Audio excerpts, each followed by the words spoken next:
À l'entreprise, là, on nous vend souvent le rêve de la grande famille, hein. Mais derrière ces mots chaleureux se cache parfois un piège. Ce que j'appelle le leadership paternaliste, hein. Papa qui gère l'entreprise. Ça, c'est le chef qui vous protège comme ses enfants, mais qui finit par étouffer votre autonomie. On l'a vu récemment en politique provinciale. Quand le père s'en va, ben, tout le monde démissionne car personne n'a appris à exister sans lui. Bon, est-il possible de diriger sans régner? De guider sans infantiliser? Fait qu'aujourd'hui, on quitte le bureau de direction pour retourner dans le vestiaire. On troque le patriarcat pour le capinat.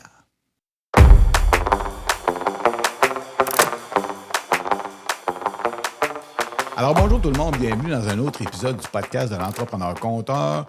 Aujourd'hui, on est dans l'épisode 37 et on va parler de leadership, hein, ce que j'ai appelé le leadership patriarcal, ou en tout cas, le leadership de papa qui dirige l'entreprise.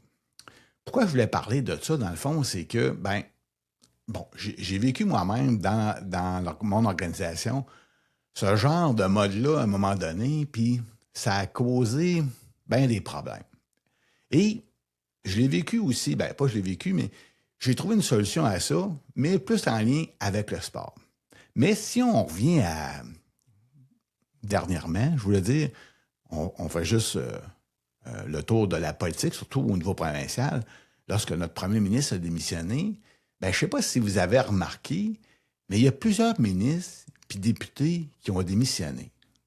Moi, quand j'ai vu ça, je me suis dit, coudon, j'ai dit, ils ne croient pas en le parti parce que le leader est parti, ces gens-là quittent.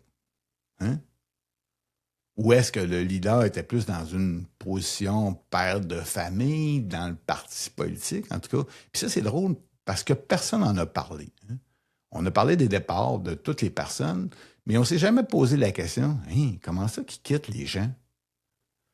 Bon, moi, ma théorie est un peu autour de ça, c'est que si les gens, étaient vraiment attachés ou étaient vraiment tatoués leur parti politique, même si le leader était parti, peut-être qu'il y aurait eu une ou deux démissions, mais pas 7, 8, 10, puis surtout des gens très, très, très, très importants. Bref, ça m'a donné l'idée de faire ce podcast-là sur ce que j'ai appelé le leadership patriarcal ou paternaliste, en tout cas, appelez-le comme vous voulez. Et là, j'en viens à, dans le fond, j'ai une histoire d'entreprise à vous raconter par rapport à ça. Et l'autre, c'est plus en lien avec mon expérience dans le sport pour passer outre le leadership patriarcal ou paternaliste, si vous voulez. Bon, en entreprise, j'ai vécu ça à un moment donné, c'est que, pas nécessairement moi, parce que moi, j'avais, en tout cas, quand je lis des gens, j'avais beaucoup j'aimais beaucoup leur donner leur autonomie, puis les responsabilités, puis tout ça. Je n'étais pas quelqu'un qui était vraiment dans le contrôle, j'étais beaucoup sur la confiance. Mais j'ai déjà eu une personne à un moment donné dans laquelle j'avais transféré toute ma confiance et qui était un peu identifié comme le leader de l'organisation. Mais cette personne-là, c'est moi qui allais s'installer un peu les choses, là, mais elle utilisait plus un système paternaliste, c'est-à-dire qu'elle considérait les employés un peu comme les enfants, ses enfants. Et ça, ça infantilise les gens, tu sais. Ça devient...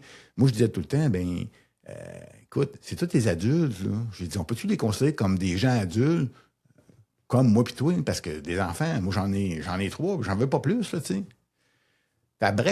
Bref, ça a causé un peu notre perte, un peu comme dans la politique, que lorsque cette personne-là est partie, il y a beaucoup, beaucoup, beaucoup de gens, je dirais quasiment une grande partie de l'organisation qui ont quitté. Et c'est sûr qu'on a engagé plein de monde. Puis ça, j'ai déjà compté cette histoire-là, là, mais ça a été le résultat parce que on pratiquait à ce moment-là un leadership qui était vraiment paternaliste. Hein? Fait qu'on ne laissait pas vraiment d'autonomie aux gens.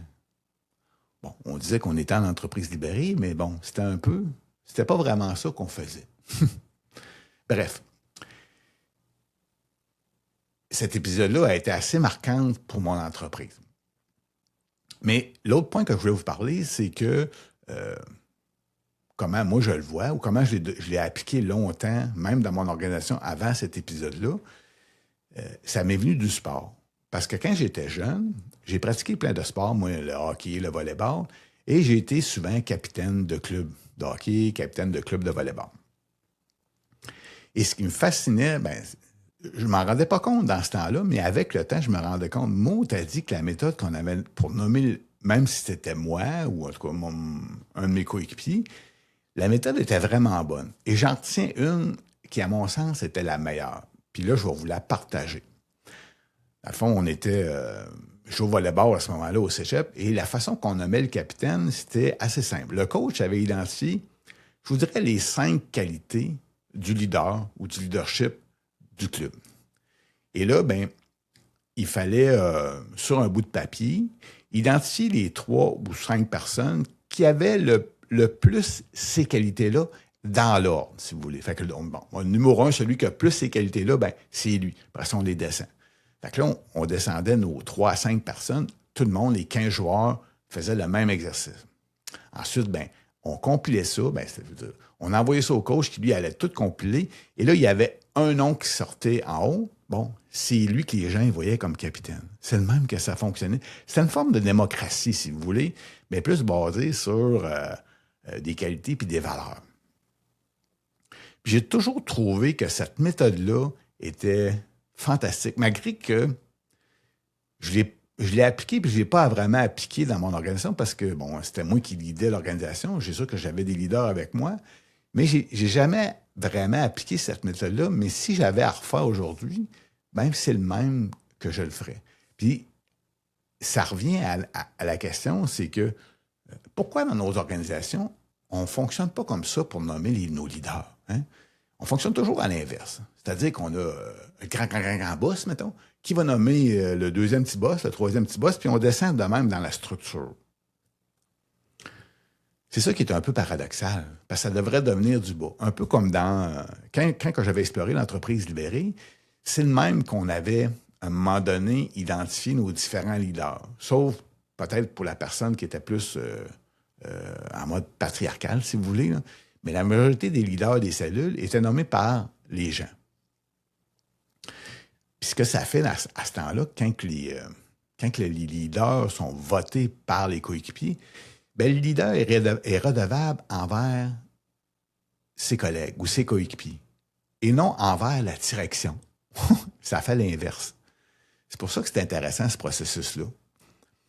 Fait que moi, en tout cas, j'ai trouvé ça super intéressant, puis c'est un bon truc à appliquer. Bon, pourquoi je vous dis tout ça? C'est que, dans le fond, ce que j'ai retenu, par rapport à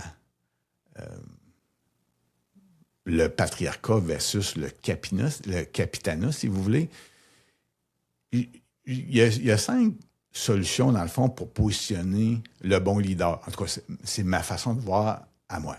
Puis basé sur mon expérience d'équipe de sport, mon expérience en entreprise, j'en ai identifié 5. Il y en a peut-être d'autres, mais c'est ceux-là que j'ai identifiés pour, mettons, le bien du podcast.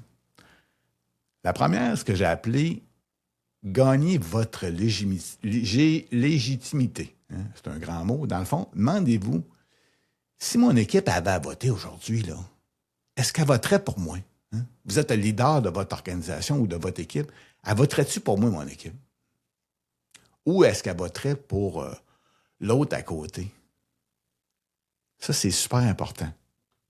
Comme je dis tantôt, quand c'est un vote ou quand c'est comme une forme de démocratie, ça vient dans l'autre sens, si vous voulez. La deuxième chose que je voyais, c'est qu'il faut être un guide. Hein? Soyez un guide pour les gens. Il faut leur laisser jouer le ballon. Hein? Nous autres, notre rôle des leaders, c'est plus être dans la stratégie, mais pas de courir à la place des gens. Hein? Les autres, ils savent comment faire leur job. N'oubliez jamais ça. Quand vous engagez quelqu'un, là, il sait comment faire sa job.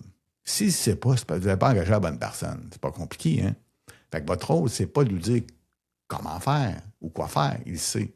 C'est plus de dire, ben, voici ma stratégie, mais comment toi, tu peux t'insérer là-dedans pour nous aider à. Fait que soyez un guide pour ces gens-là. Troisième point, accepter l'erreur. Hein? Parce que c'est comme dans le sport. Si un joueur, il rate le ballon, là, ou je ne sais pas, au hockey, tu manques ta passe, ben, tu ne commenceras pas à l'engueuler. Tu vas aller l'encourager. Le capitaine, le leader, il va aller l'encourager. En entreprise, c'est la même chose. Hein? Il faut faire confiance aux gens. Parce que les erreurs, il va tout le temps en avoir, ça. Fait que faire confiance aux gens, leur laisser faire ce qu'ils ont à faire. Quatrième point, ça, c'est un des... On ne l'entend jamais, lui, mais je trouve qu'il est vraiment fondamental. J'ai appris ça, pratiquer l'abnégation. Hein? L'abnégation, là, c'est passer après l'équipe. Ça, c'est comme vous allez au buffet, là, ben, le leader, ou, je sais pas, le capitaine, là, ben, il est le dernier. Le capitaine de bateau, là, vous savez, il ne sautera pas le premier du bateau. Si son bateau coule, il va sauter le dernier. Hein? Le leader n'est pas en avant, il est en arrière. Hein? Il est au service des gens qui sont dans son équipe. En tout cas, moi, dans ma pratique de sport, c'est ça. Et dans l'entreprise, j'ai beaucoup adopté cette position-là, d'être au service des gens avec qui je travaillais. Pratiquer l'abnégation. C'est un beau mot. Et le dernier, qui est non de moindre, puis lui, je pense que, je vous dirais, qu'on l'a totalement oublié aujourd'hui. Parce que je pense que nos leaders, quand on regarde ça, des fois, surtout, en tout cas, quand on regarde dans le monde, c'est sûr qu'on est beaucoup dans l'autocratie aujourd'hui, là, mais donnez l'exemple. Hein? Si vous demandez un effort à quelqu'un, bien, posez-vous la question dans votre tête, est-ce que je suis capable de donner le même effort ou 2 fois plus d'efforts que ce que je demande? C'est important, il faut donner l'exemple. Les gens, ils suivent les gens qui vont, dans le fond, ce que tu dis, fais-le. Ou si tu l'as fait, démontre-le. Les gens, ils vont suivre ça. Si tu dis quelque chose d'un côté de la bouche puis ça change dans tes actions, les gens, ils vont être désengagés. C'est automatique. Fait qu'il faut donner l'exemple. Si vous regardez, je ne sais pas moi, dans les équipes de sport, ça marche beaucoup comme ça. Hein? Sidney Crosby avec les Penguins de Pittsburgh, là, hein? Ça fait 20 ans qu'il est capitaine de hockey. Pourquoi?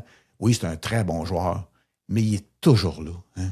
Il donne toujours son effort. Oui, il score des goals, mais il donne toujours son effort. Il donne l'exemple en tout temps. C'est ça qu'on veut d'un leader. Fait que c'est un peu les 5 points que je voulais vous partager. Dans le fond, je les renomme rapidement. Dans le fond, le premier, c'est gagner votre légitimité. Le deuxième, c'est soyez un guide pour vos collègues, vos employés. Hein? Encaissez les erreurs. Hein? Acceptez l'erreur. Ça fait partie du jeu. Pratiquez l'abnégation. Hein? L'équipe avant, vous autres. Et le dernier, donnez l'exemple. Tabarouette, donnez l'exemple. Fait que, si je conclurais là-dessus, dans le fond, le leadership, là, c'est pas une question de titre. C'est une question de service. Fait que si vous voulez que votre entreprise ou votre équipe là, vous suive, là, ben, ne cherchez pas à être un père irremplaçable. Cherchez à être le capitaine qui rend chaque membre de son équipe capable de devenir à son tour un leader. Voilà, c'est un peu ce que je voulais vous parler par rapport au leadership paternaliste, ou en tout cas, ou comment ne pas être dedans. Si vous avez aimé l'épisode, ben, abonnez-vous. Vous pouvez m'écrire à sbernier@entrepreneurcompteur.com, écrire sur ma chaîne aussi. J'aime les commentaires. En tout cas, bref, écrivez-moi, ça va faire plaisir de vous répondre. On est présentement sur 3 plateformes, YouTube, Apple Podcasts et Spotify. Faites une recherche sur l'entrepreneur compteur et vous allez me trouver assez rapidement. Et je vais vous laisser sur une citation d'un monsieur qui s'appelle John C. Maxwell, qui disait ceci par rapport à un leader. Un leader est celui qui connaît le chemin, parcourt le chemin et montre le chemin. Un leader est celui qui connaît le chemin, parcourt le chemin et montre le chemin. C'est-tu pas beau, ça? Fait que sur ça, je vous remercie. Je vous donne rendez-vous dans 2 semaines pour un autre podcast de l'Entrepreneur Compteur. Ciao, ciao!